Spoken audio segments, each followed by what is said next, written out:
What's going on, y'all? Welcome back to the channel. If you're new around here, let me catch you up to speed real quick. My name is Christian. I guess you could consider me the host of this channel, RGC Fishing. And on the channel, for about the last 2 months, I want to say, we have been consistently hitting the jetties, my jetties. I'm a small YouTuber, local YouTuber, the Surfside Jetty. I'm sure a lot of you guys who follow know. And we've had a lot of good days. We've had a lot of bad days. Well, I say bad days, but they're always good because you're always learning. And over that time, you know, I've built up a little bit of knowledge, soaked in a lot of knowledge from the guys out there. And today I just got back from arguably my best jetty fishing trip ever. Filled me up with a ton of confidence, and I want to just come on here and share with y'all all of the tips that I've learned over these last couple months that I really wish I would have known at the beginning of my jetty fishing experience, because I really feel like it will be able to help someone who is brand new. So if that sounds interesting to you, stick around because we're about to dive in. So I've divvied up these tips into 3 different sections just to keep things organized. But number 1 is going to be big fish, number 2 is going to be medium fish, and number 3 is just going to be general jetty fishing tips. Again, I want to preface this by saying I am a local YouTuber, I'm a small guy. My experience is only with the jetties that I can fish around me. That being said, I do think that this information, some of these tips could be valuable to anyone fishing any jetty, because every jetty is the same and you'll run into a lot of the same problems. So that being said, let's start off with number 1, big fish. So when it comes to big fish that you're gonna be able to target here on the jetties, the main 3 that come to my mind are gonna be red drum, black drum, and jack crevalle. All 3 of these fish, mainly the black drum and the red drum, you can catch them all year long. Jack crevalle is kind of a seasonal thing, but you know, they like to show up randomly around this time of year. And even though the main schools of them that we'll be feeding, I think, have passed and come and passed, there's still occasional times like there. Brandon Molina, another local YouTuber, just caught one at the Galveston seawall off the rock growing. So there is always an opportunity that might hit your line, and you want to be prepared. So the first thing we're going to talk about is your setup. Now, when I first started out, I was criminally unfreaking equipped to catch these fish, man. I was using a teeny little rod, a teeny little reel, and I thought, you know, I can just make this work.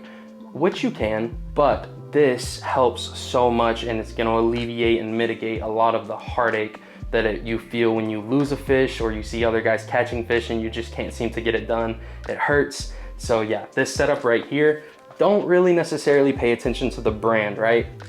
Just pay attention to the size of the spool, the action of the rod, the length of the rod. Brands are gonna do different quality, like you may get better quality drag, lesser quality drag, but at the end of the day, with the right equipment, even if it is lesser quality, you will still have a far better shot with someone using high quality gear that isn't really meant for that kind of style of fish. So this setup right here is the 6500 Pin Slammer, and I've got that paired up to the Pin Carnage 11-foot surf fishing rod. It is a 2-piece. So let's talk a little bit about this setup and why it's so good for targeting these big fish like black drum, bull reds, and jack crevalle. The first thing that I want to mention is the spool on that reel. So it's a 6500. You got a lot of line capacity on that spool, and there's a couple of reasons why you want that. Sometimes when you're casting out to these big fish, you need to get it out far enough to where it's deep enough to target them, and also you're not having your line kind of stuck in those rocks. You can get stuck in those rocks. They go out pretty far at a parallel, or not at a parallel, at a 45-degree angle like that, and they're just going out pretty far. You can't see them because the water is murky here, but they go out pretty far. So you need to be able to cast far. You need that line capacity, and if you're going out there with a 2000 series, you can only put so much line on that spool. Not to mention, when you're out there, you know, let's say you're waiting around all day to get a bite on the rocks. That's just the beginning. The hardest part of catching a fish on the rocks is actually landing that fish. Those rocks are really great at snapping off your line, and these fish aren't stupid. They're smart. They can get in those rocks. They can get you stuck in them, and more often than not, they will break your line off on those rocks. I can't tell you how many times you see guys out there at the jetty with their rod. They're fighting it, and then you just go boom, and you're like, oh. And I've felt that heartbreak, man. It is not fun. So that leads us right into our next tip, which is going to be Top Shot. So what is Top Shot? Basically, when you look at my spool here, you can see that yellow braided line, all right? That's Power Pro. But right here, I've got 80-pound monofilament. So something about braid is it's very delicate. Let's say you're tying straight onto braid and you're casting your spoon. A Spanish mackerel with very sharp teeth comes along, it can snap that braid like that. And when your line is rubbing up against those rocks as a fish is pulling it, all it takes is just that and your braid will snap. That monofilament is a lot more scuff resistant, and if you can fit about 30 to 20 yards, somewhere around there at the top of your line, and then you tie to your actual leader for whether you're fishing for black drum or you're tying to a swivel and a spoon to fish for Jack Crevalle, that's going to give you abrasion resistance and mitigate some of that chance of you breaking off on a big fish. Another tip I would give is that it's something you're gonna have to learn, but you will get a feeling for it and you will know when your fish is in the rocks. It just feels different. It feels like there's something else happening down there. And when that happens, stay calm, maybe open up the spool and try and just let that fish swim out on his own. Sometimes it doesn't work. Sometimes you get stuck and it sucks, but that is something that you can do. You see a lot of guys doing it. They'll open up the spool and just let that fish go out and begin fighting him again once he's out of the rocks. All right, so my last tip that I've got for you when it comes to targeting these big fish is going to be bait selection and then artificials you can throw at these guys. The number one bait that comes to my mind when we're talking about targeting black drum and bull reds is going to be blue crab. It is 100% surefire way. These fish evolved in our ecosystem to fill a certain niche. So they have these crushers in the back of their mouth that they love to go up and they can crunch up these crabs, and it's free XP that they can get to grow up and become big and go breed that not a lot of other fish can access because they don't have those crushers. So it's kind of like you're targeting these fish. And the cool thing about it is you won't catch those undesirable species like gaff top and hardhead. There are alternatives to crab. You could throw mullet, cut bait, sand trout, croaker. There's so many. Just think of it. Any bait fish you pull up, cut them up, throw them out. But sometimes when you're throwing cut bait, every time your rod bends over, you're gonna be pulling in a gaff top or a hardhead, and it's just a really undesirable species. You don't wanna catch that. It's always fun to catch fish. I don't wanna hate on catfish. I know a lot of guys like them. Gaff top are pretty good, but we all know what we're really going for out there. And I think catching a catfish and being like, well, I like it, just kind of coping a little bit, man. Now, I didn't mention Jack Crevalle, but I do want to say one thing about them. When I first started, I had this misconception that jacks would only hit spoons, but it's actually not true. I recently found out that they will hit cut bait, and I was kind of blown away, and then I started asking people about it, and they were all like, yeah, I mean, they will hit cut bait. So that's crazy to me. If that's something that you think as a beginner and you're out there, you see everyone casting spoons at jacks, cast out a piece of cut bait. One might come by and pick it up. It just happened to our boy Brandon Molina, another local YouTuber here, and yeah, I was like, what, off a cut bait? That's crazy. So let's go ahead and jump into artificials now. With black drum, it can be really tough to get them to bite artificials. They're usually pretty stubborn. I've thrown a lot of random artificials at black drum and it's pretty rare to catch them. Redfish, they'll hit anything, man. Redfish are kind of weird. You can throw a swim bait past them. But the main thing that you're gonna wanna throw for big bull reds out here at the jetties is going to be a golden spoon. Golden spoons, maybe a 1 ounce or a 2 ounce, whatever it is about that gold and how it reflects the light in our murky water really gets those redfish going. And lastly, for the big fish, I'm gonna say bring yourself a couple of spoons, maybe some 1 ounce, 2 ounce, and 3 ounce silver spoons out there. And for any of you real new guys who don't even know what a spoon is, this is it. You will see a lot of people out there throwing these to target the Jack Crevalle. You can catch trout with the spoon, you can catch Spanish mackerel with the spoon. I kind of consider those fish medium-sized fish, but this is still a great way to target them. We'll talk a little bit more about that in detail in our next section. But yeah, throw yourself a spoon. And I will say this, you can never be too prepared. I can't tell you how many times I've broken off on jacks, even with the top shot on rocks. That's 1 spoon down. I would suggest get yourself a big tackle box, fill it up with 1 ounce spoons, 2 ounce spoons, 3 ounce spoons, half ounce spoons, even maybe a 1/4 ounce spoon, and just have them out there. If you take a trip out to the jetty, you drive all the way out there, and then you run out of your equipment and your tackle, and everyone's catching fish still, and you're just left there empty-handed, excuse me, it feels really bad. It feels really bad, so just be prepared, bring a bunch of spoons. And one last thing before we finish up, I do want to talk about rigs that you can use to throw out your live bait, your cut bait. when it comes to targeting big bull reds, black drums. So this right here is my standard big fish rig is what I like to call it. We got a 3-foot section here of 300-pound test monofilament. So you can get this stuff pretty cheap at the stores. I may do a tutorial on how to make these, but there's already a bunch on YouTube.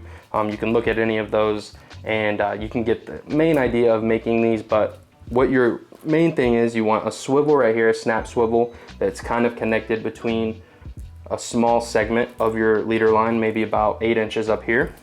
And that swivel is so that you can connect a big old spider weight like this. You want to bend them out, boom, boom, like so. And that's so when you're dragging your line in, and it can really situate itself nice into the mud or sand down there at the bottom of the surface.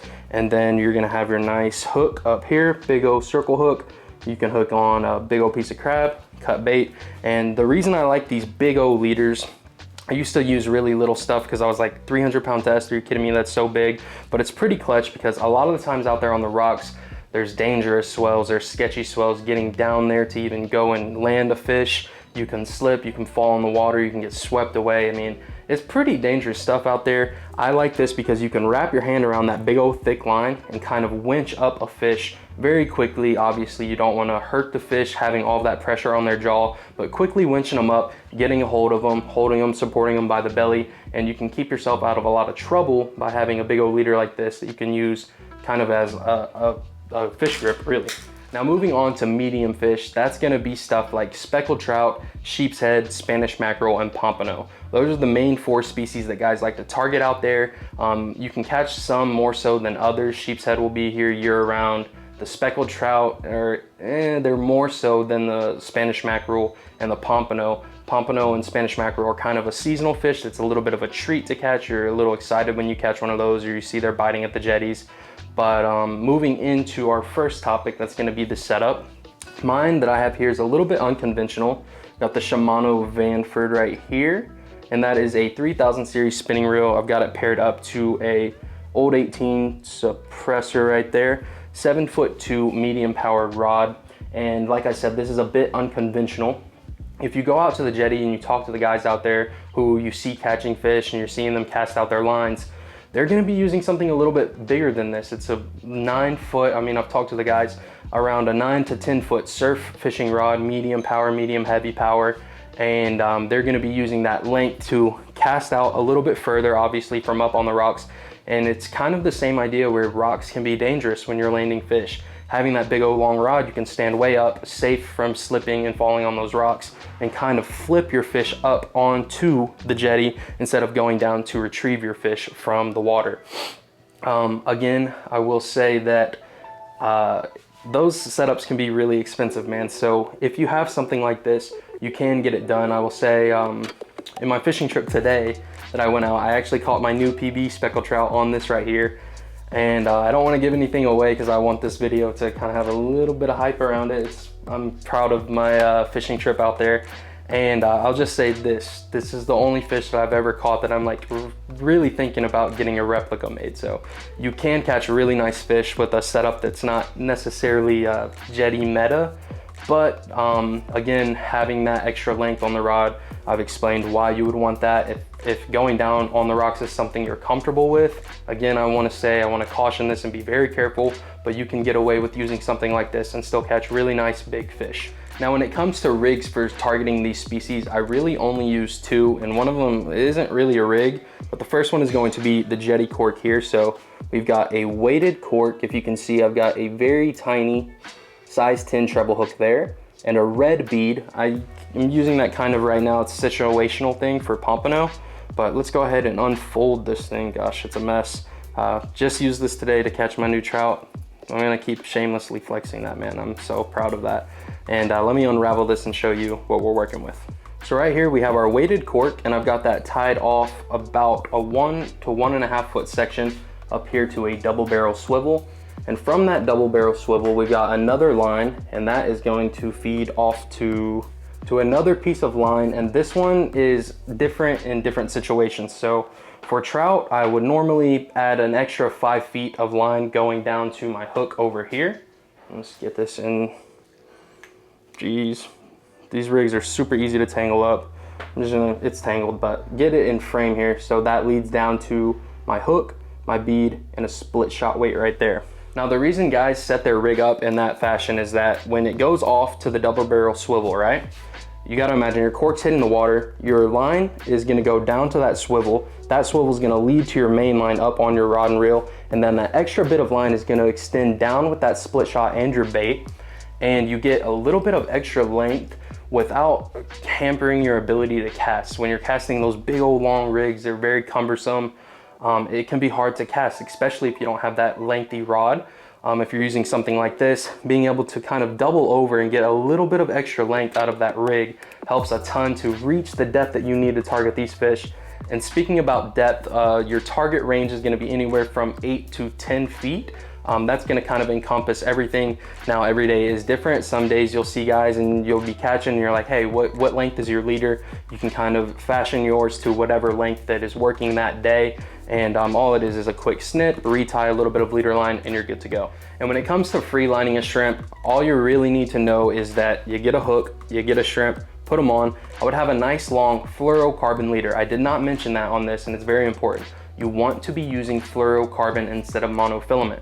The main differences, if you're not in the know, is that fluorocarbon, the important difference is fluorocarbon is way, way, way harder for those fish to see underwater. All the fish that I'm talking about here have really good eyesight, maybe a couple of them not as much as others, but sheep's head and speckled trout in particular can be very, very, very picky fish. Sheep's head have been known to literally eat around your hook because they can see it, they can see that good. I've literally seen a sheep's head come up to my lure, turn his head at it, inspect it, and walk away, swim away, because he didn't want to hit it. That's how good their eyesight is. So everything you can do to avoid these fish being able to detect something off about your presentation in your bait, you need to do that. So make sure you're using fluorocarbon. 20-pound test is what I like to use. You do run the risk of getting cut off by Spanish mackerel, but again, the higher you go up, the easier that line is to see, the harder it is to get those bites. Also with the free line, you can add the red little bead. I've heard people say that if you have two and they clank against each other, it sounds like shrimp. I don't really get the idea because with most of these rigs, you're rigging up a live shrimp that sounds like a live shrimp. But I've also heard people say that it looks like an eye under there, like how shrimp's eyes, their beady eyes. But again, you're using a live shrimp. I throw the bead on there, honestly, kind of out of novelty. Everyone else is doing it. And I tend to just go with the conventions until I realize that something is better. And right now, this is what's been working for me, the red bead. So bait selection when you're targeting these fish is very, very, very simple. Live shrimp.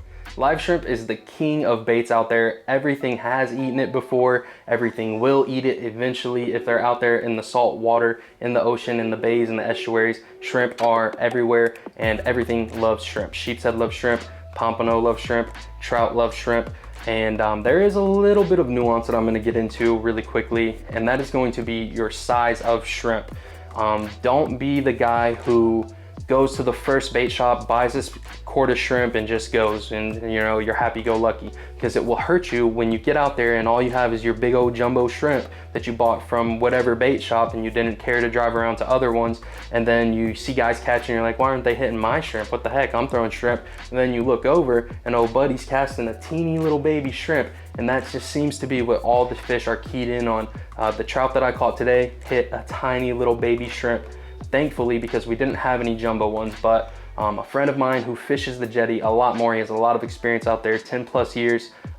What he likes to do is go to multiple bait shops. If you get to one and they have a good mix, some big shrimp, some little shrimp, hey, call it, get that and go.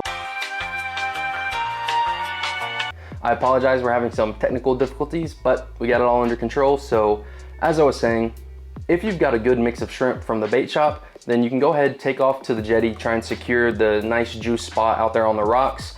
But if you go to a bait shop and you get, maybe you've got nothing but jumbo shrimp, or you get nothing but those little bitty shrimp, and there's not a good variety, I would seriously recommend go to another bait shop, you know, buy your pint of jumbo shrimp at this shop, but then go to another shop and see if they've got smaller shrimp, buy a pint of that. A lot of guys, when they're going out there all day, you're gonna buy a quart anyway, so you might as well just buy 2 pints. It's a little bit of extra money, but it's kind of like your insurance policy. I mean, we're out here to catch fish. And I'm telling you, man, it hurts so bad when you can't catch fish because you just weren't well prepared or you didn't know. So you've got your shrimp, you're out at your spot on the rocks, and now it's time to start casting. The next thing I want to talk about is your distance. So when you're casting out your cork or your free line shrimp, how far out are you going to be casting it? Are the fish out far off the rocks? Are they closer in on the rocks? And something I like to do is if the winds are low and you notice the fish are closer in towards the rocks, that's a great sign to start free lining a shrimp.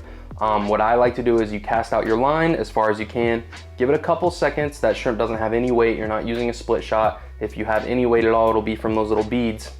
And give it a second to sink down in the water column. And then what you want to do, what I personally like to do, is very, very, very slowly retrieve it, like a snail's pace, man. And what that can do is alleviate some of the issues that you'll have from bait thieves. Imagine you got your shrimp right here, this is his belly and his legs right here. Bait thieves will come and just eat out, munch out all of his freaking legs and like the middle of his body. So that's no fun. And if you slowly retrieve, you can kind of keep it away from those guys. And also you're keeping tension on that line. So when you feel those little bumps, it feels like a little machine gun or a chihuahua kind of ankle biting somebody. Just reel in your shrimp, cast it back out. You're too close into the rocks and those little fish are gonna get your shrimp.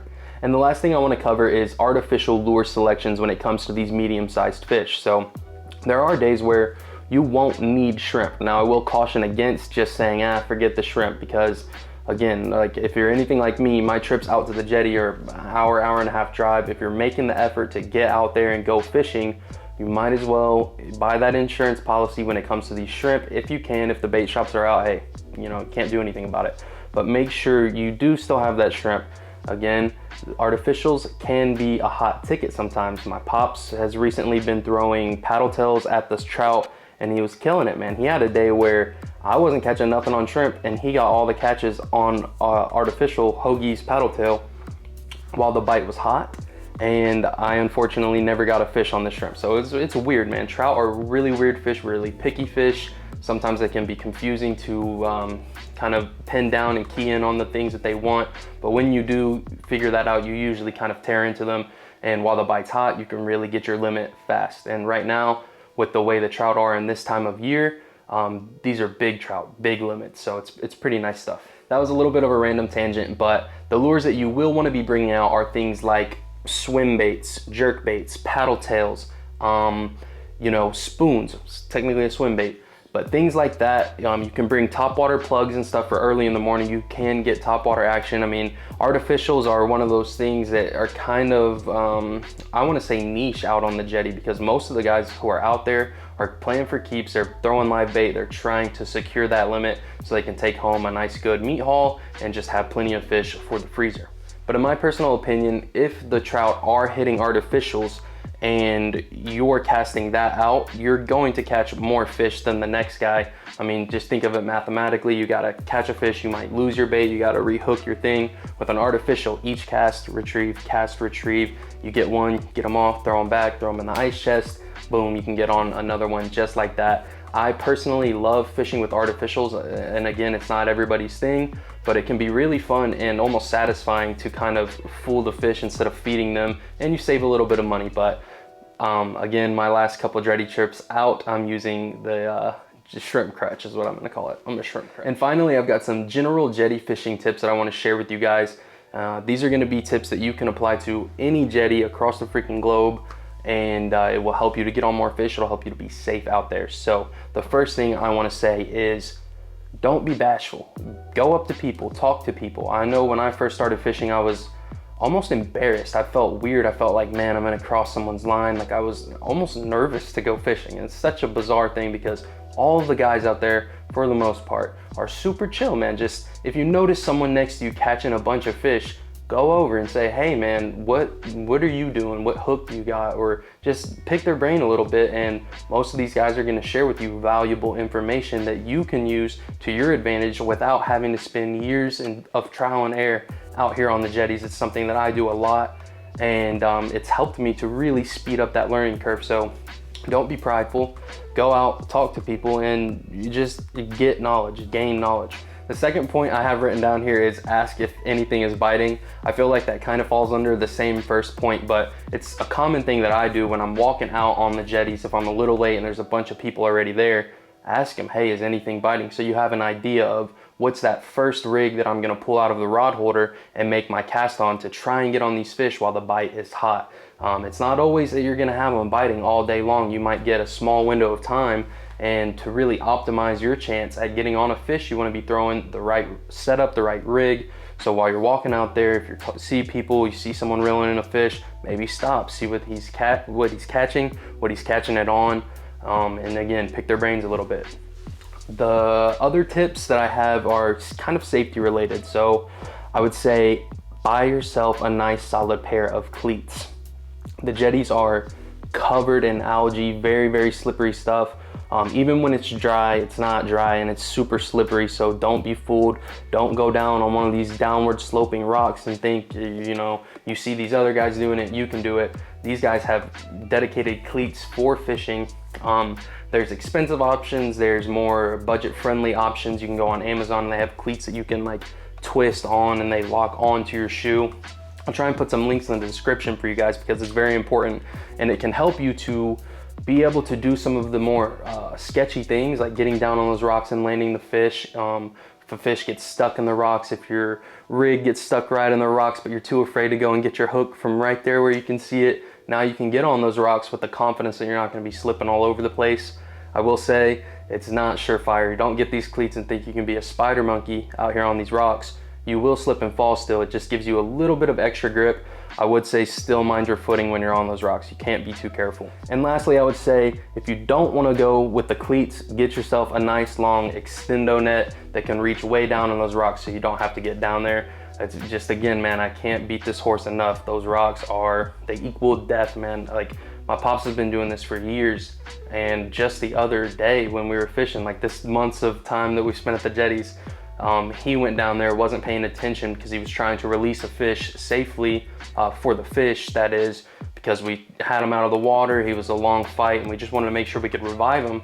Well, while he's down there reviving that fish, a big swell comes over and it literally almost took my dad out on the rocks.